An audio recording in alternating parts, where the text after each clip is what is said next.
All right. Hi, everyone, and welcome to episode 8 of the Shakopee Chamber Podcast. We want to thank our good friends at St. Francis Regional Medical Center for signing on to be our sponsor of this fabulous program. We are in week 8, and so far, the feedback has been favorable and our numbers are climbing every week. Certainly, you can find us on our Facebook channel, the Shakopee Chamber website, and our YouTube channel. But you can also subscribe so you never miss an episode in your car at Apple Podcasts, Google Podcast, Stitcher, iHeartRadio, TuneIn, Spotify. And for those of you who like to keep it simple, you can also now just simply say, "Hey, Alexa, play me the Shakopee Chamber Podcast," and she'll bring you our latest episode. So there's really no reason to miss this show. Not that you would want to. We brought you this as a way of keeping you informed during this crazy pandemic that is encouraging us not to get together in the same room to have conversations. So we are grateful to all of our guests. And today our guest is Minnesota Secretary of State Steve Simon, who's been a really good friend of the Shakopee Chamber over the years, participating for us in our Leadership Shakopee program, and very quickly answering the call to be our guest today. So welcome, Secretary Simon. Tell everyone how you're doing and a little bit about yourself for those of you. You're one of the politicians who doesn't make the headlines all that often. That's right. Well, it depends on the season.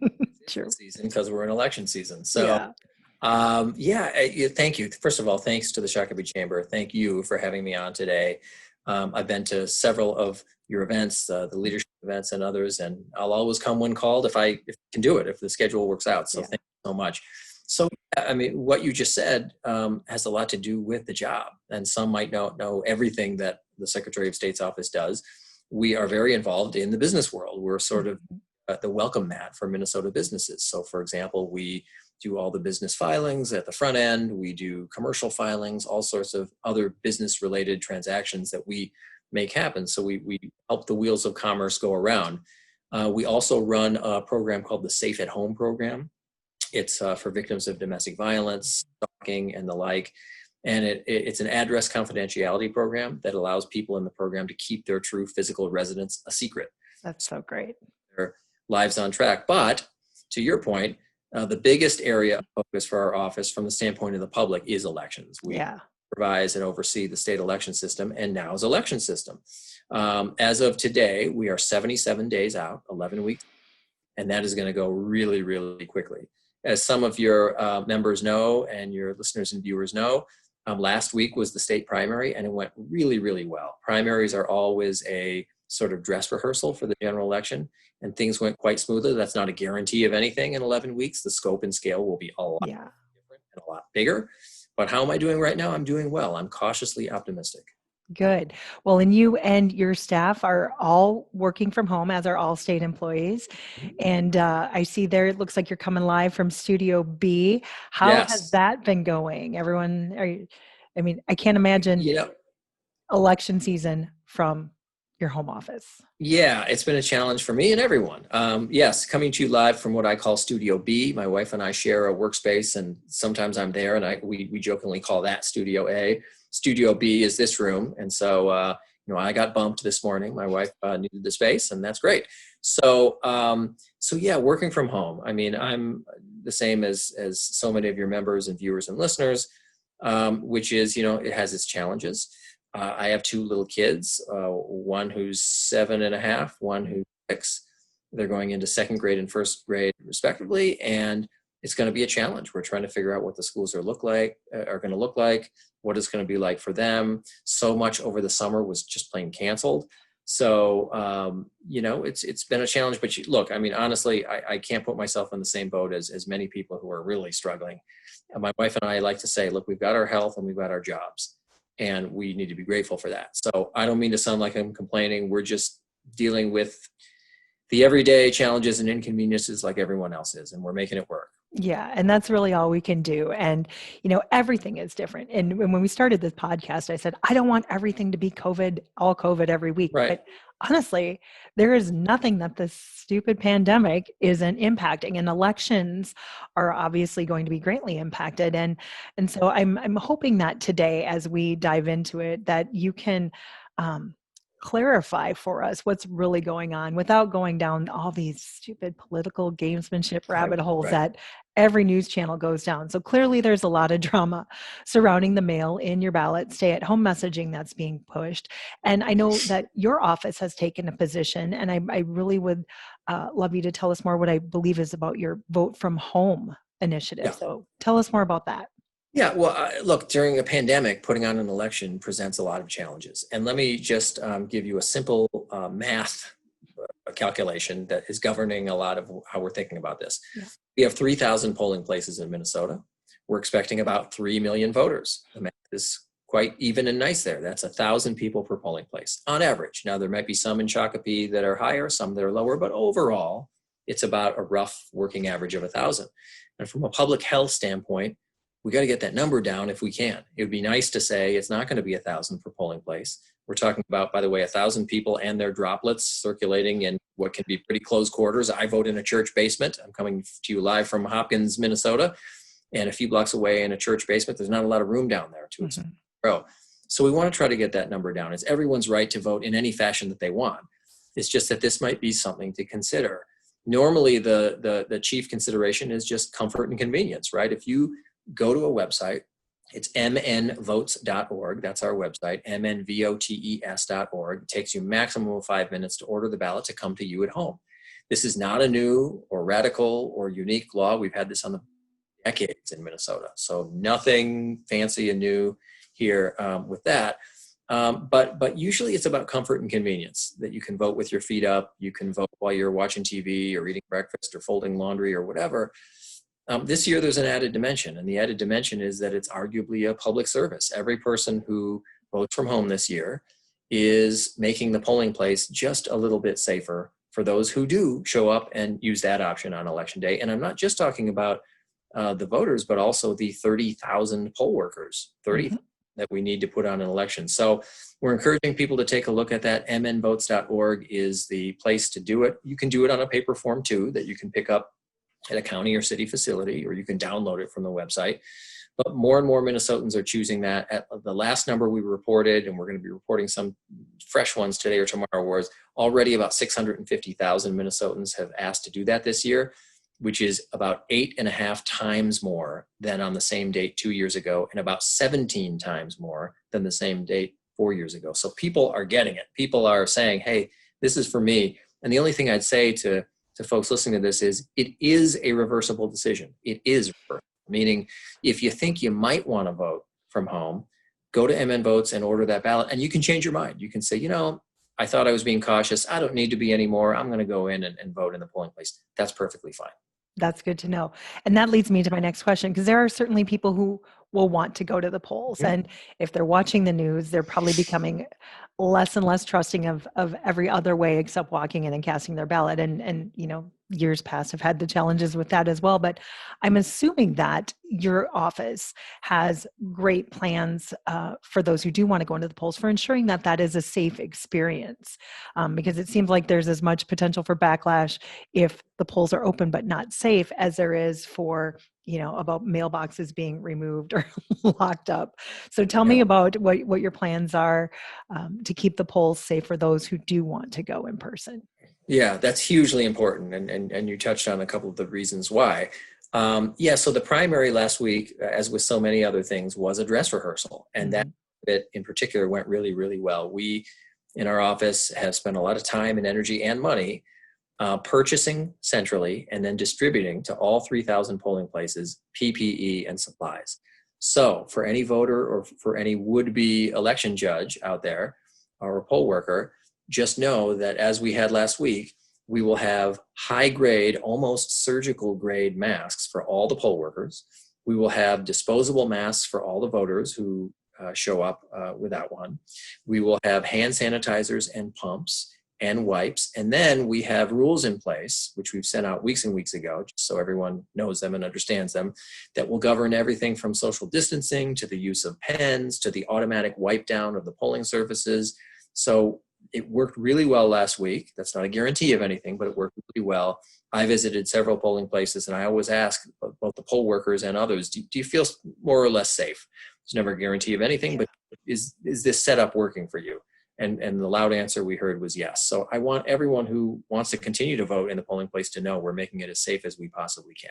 That's great. And I hope you don't mind me sharing the story. I was talking to your assistant, Jamie, as we were setting this up, and we were having conversations about this stuff. And she was telling me how you and your team have tested the hand sanitizer to make sure like some of those gels are pretty sticky. And she said the last thing we want is a drama about ballots sticking together from the sticky hand sanitizer. So true. Jamie and others in our office tried 25 different kinds of hand sanitizer. Alcohol-based, other-based, different consistencies, smells, all the rest. I know it sounds like a little detail, but she jokes about it, but it was serious. Others in our office were saying, look, some of these are a bit on the sticky side, and the last thing we want is to be on national news.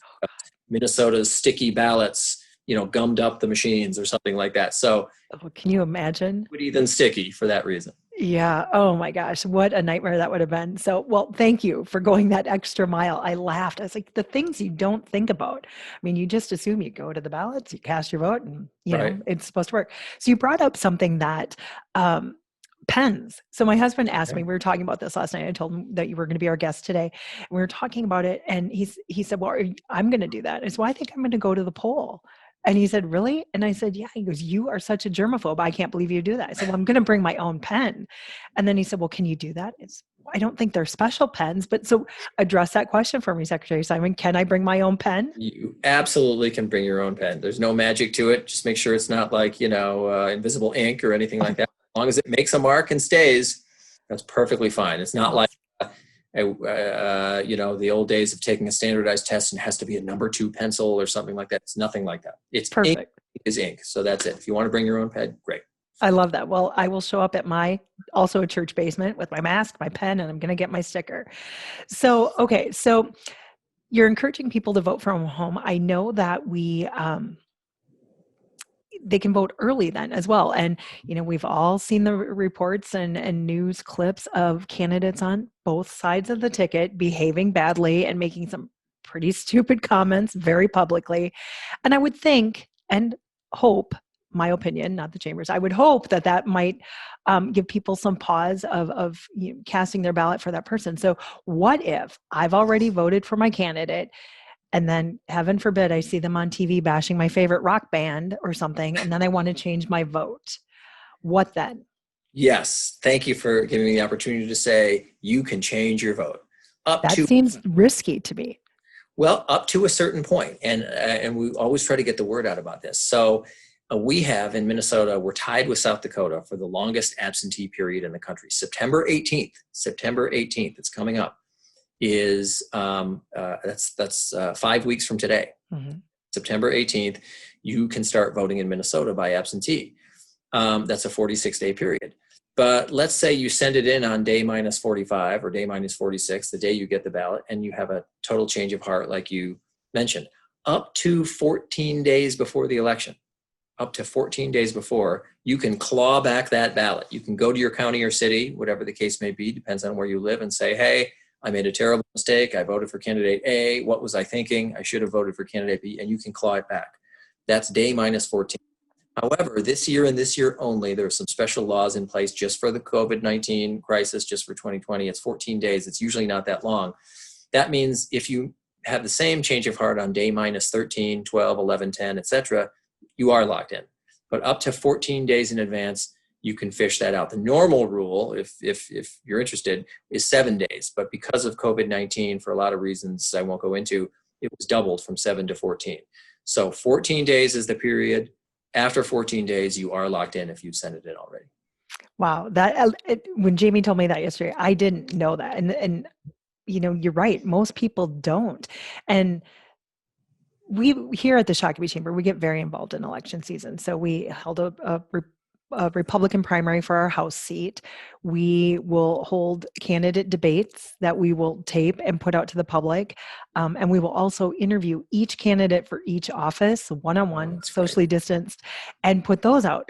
Our mission here is to make sure that our voters are informed. I mean, we think it's really important to have informed candidates. I think it's even more important to have an informed voter. But we get good viewership on those here locally, but something like that 14-day clawback, or that you can change your mind if you vote early, or somebody loses their marbles and you realize you don't want them making decisions for you. Nobody knew about that. I asked at least a dozen of my friends via text, did you guys know about this? And nobody does. So if we want to continue to make sure that we have informed voters here at the Shakopee Chamber, where do we send them to get this really important information? Well, there's a resource we're very proud of, and it's our website. And Yes. it's a stop shop for so many critical functions. So it's mnvotes.org. I mentioned it a little earlier, nvotes.org. When you go to mnvotes.org, you can do multiple things. And it's laid out, I think, in a way that's pretty obvious and clear to folks. You can register to vote online. You can order your absentee ballot to come to you at home. You can find out where your polling place is or where your in-person absentee place is if you want to vote in person early. You can track your ballot. That's the other thing about voting from home. If you stick it back in the mail, you don't have to say a prayer and hope that it arrives on time. You can track it just like you can a package. And you can say, okay, put in your information and know with certainty whether it's arrived or not. You're not left guessing or hoping or praying. And it's where you can express an interest in being an election judge. It's where you can even click on a feature we have called My Ballot, where if you don't know what or who is on your ballot, if you live in Shakopee and you say, okay, I know obviously President of the United States, of course, but gee, is my city council up this year, or my school board, or is my state senator up this year? It will tell you based on the address that you put in what and who is on your ballot, and you can link to their website to find out more about that candidate if they have a website. So there are a lot of things that you can do and find out about if you go to mnvotes.org. mnvotes.org. We will put that on our website as well. And we should make a little game of how many times you and I can say it before we wrap up here today. Right. Yeah, that's right. Yeah, it's super important. And I go to your website every year or every election year to figure out who is running, what offices are up, because, we don't live in Shakopee, my family and I. And so to keep up with that and make sure that we're getting everyone. So it's very helpful and very intuitive. And I'm grateful for that. I also track it really heavily on election night to see who's winning. So thanks for all that you and your team do. Now, there are lots of conversations and as with everything in today's climate, there's a lot of dramas and everyone has a conspiracy theory, and a lot of people think there's a lot of risk to voting from home or voting absentee. So are there measures in place to ensure that one voter casts one vote one time, minus the clawback option, of course, but yes, talk the viewers through that? No, absolutely. Thank you for asking the question. And I don't mean to hijack your question, but let me get even more specific about how sometimes I'm asked that question. And it's this, and it's a totally legitimate, totally fair question. Someone will say this, look, this vote from home thing where all these ballots are going out by mail, sounds great, but I'm a little nervous, the questioner might say. You're telling me hundreds of thousands of ballots, blank ballots, just floating out there in the mail. What is to prevent someone from stealing a bunch off of a pallet in the post office, or maybe more likely, going around to unguarded residential mailboxes and stealing 2 or 10 or 20 or 50 or 100 for themselves? How can we guard against that? Totally legitimate question. The answer is in Minnesota, we've got that solved. And it's a reason why that has not been an issue or a problem. And here's what happens. When you go to mnvotes.org, or if you order the ballot in any other way, you'll see that you have to supply some personal identifying information. It can be the last 4 of a social, it can be a driver's license number, it can be a state ID number. There's a range of options for people who might not have all of those things. The point is something that links the intended voter to the ballot. So unless the mailbox thief not only knew the intended voter's personal identification, but knew which precise form of personal identifying information the intended voter used when the intended voter ordered the ballot, unless that was true, that mailbox thief could steal 2 or 20 or 100 or 1,000 ballots and vote them all and send them in. They will never be counted. They will be spoiled and ultimately destroyed. So I asked the question. I asked our elections director, who's been at this for a long, long time, and I asked others in the counties around Minnesota who have been at this for decades, do you know of a single case where a mailbox thief has successfully, though illegally, cast someone else's ballot because they guessed correctly at what particular form of identification they used? And the answer I got was no. They don't know of a single case. Now, there may have been a case. They just don't know of one. So that system has served us well for decades. This is not new. This is not some new security feature. This has been the case for a very long time, and it's why it just hasn't been a problem. Totally legitimate question, though. I would ask it too. Yeah. Well, and people just don't know, to our earlier point. Since we're talking about how secure things are, I read earlier on this year that you had hired a cybersecurity professional. Talk to us about that. Is outside hacking really happening, or is that another conspiracy theory? No, in 2016, that changed everything in the election administration world in this state and in this country.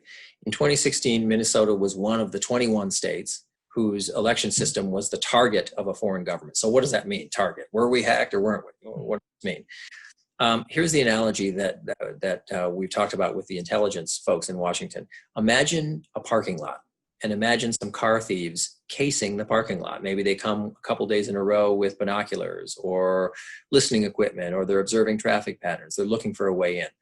What we've been told by Homeland Security, by FBI counterintelligence, and others is in Minnesota, we had car thieves casing our parking lot. They know who the folks were, they know who they worked for, and they knew the purpose for which they were trying to get in. Now, they didn't get in. The system worked, and the bad guys were kept out.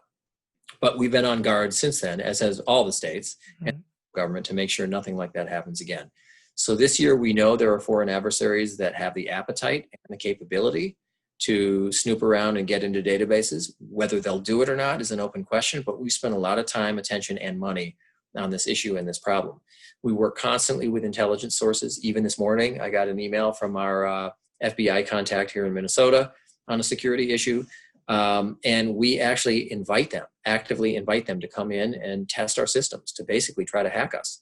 I'm less worried about mischief at the ballot box, meaning someone monkeying around with vote totals, adding a 0 or subtracting a 0. And the reason for that is we're a paper ballot state. Hard to hack paper, right? It's one of those really rare examples where low tech beats high tech. There are some states that do touch screen voting with no paper trail, no receipt, no nothing.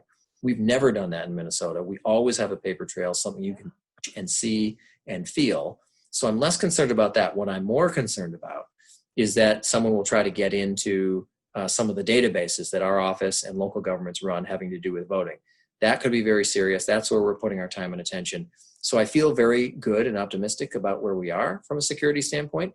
Can I tell you that there's 100% chance that nothing bad will happen? No, not honestly. Neither can Target, US Bank, the Shakopee Chamber, the City of Shakopee, or any other institution. There's never 100%. And cybersecurity is kind of like a race without a finish line. Yeah, it's always changing. And you always have to stay one step ahead of the bad guys, and there is no end zone dance, or there is no stopping and congratulating yourself. Yeah. So I can't say it's 100%, of course not, but I can say that we're really running down all the leads, and we're minimizing the risks every day. So I'm quite optimistic about it. Good. Well, again, thank you for all you're doing. These are things that, granted, sometimes the news gets so bad. I like to put, anything but the news on at home and live in a little bubble that I create in my own head of everything is rainbows and unicorns, and there aren't hackers. And I said it a million times. If these guys would just use all of that knowledge and skill for good, imagine what we could do, right? Yeah. But they're not. So I appreciate all that you and your team are doing. So now, in my conversation with your staff yesterday, I also learned that there's a new rule this year, and maybe it's not new, but it's new to me, that with the mail-in ballots, they've changed it where it doesn't need to be received by Election Day, but postmarked by Election Day and received within 7 days. So obviously that created a lot of questions for me in my head. Does that mean we're going to have a 7-day? We don't really know. Are we living 2000 all over again where we don't know who won for a week? Talk me through that, because that left me scratching my head a little bit. Yeah. So thank you for the opportunity to address that. So one of the things I've learned about this job, having been in it now in my 6th year, is our office gets sued a lot. Left, from the right, from Democrats, from Republicans. It's almost one of those, hey, you must be doing something right? Because all sides are suing you. Yeah. But that's okay. That's what they're supposed to do. And that's okay. They're supposed to push the envelope and try to change stuff and use the courts and whatever. So as a result of one of those lawsuits, there was a standing court order in Minnesota that says that just for this year, a one-off 2020, not permanently, just for 2020, there will be a rules change in Minnesota in terms of deadlines. The normal rule if you vote from home and mail it in, is it's got to get there by election day. So you got to build in enough time, whatever your comfort level is, to make sure it arrives by election day. This year, there will be a change, and the change will be that it can be postmarked as late as election day, as long as it gets there within 7 days. So the election this year is November 3rd. You could pop it in the mail on November 3rd. And as long as it gets there by November 10th, it's okay. If it gets there November 11th, it's not okay, and it will not be counted. So it's based on your own tolerance for risk. But that is the rule right now in Minnesota just for this year. There are a lot of reasons for that. There was a big lawsuit, but that's the bottom line. And that ought to give some people some peace of mind. It builds in a cushion there that can help, whether it's postal delays or any other kind of delay. So that's the rule this year, which should accommodate people who want to vote in that way. It should, but if we have a close election, and then we're waiting on those 7 days, there won't be a victory party for people. Well, here's how I think it's going to play out. And the primary, again, was a good dress rehearsal last week for this, because a similar rule applied last week. And the way I think it's going to play out is this. We aren't going to know by definition, right? Because ballots can keep coming in for 7 days. We're not going to know 100% of the vote totals until the end. But we will, I suspect, know the vast majority of outcomes on election night or thereafter. And the reason I say that is our aim, we want to get as granular and specific as possible. So this wasn't so necessary for the primary. For the general, our aim is to do it by House district. So for every House district, we hope to have available either on election night or very shortly thereafter, the outstanding number of absentee ballots.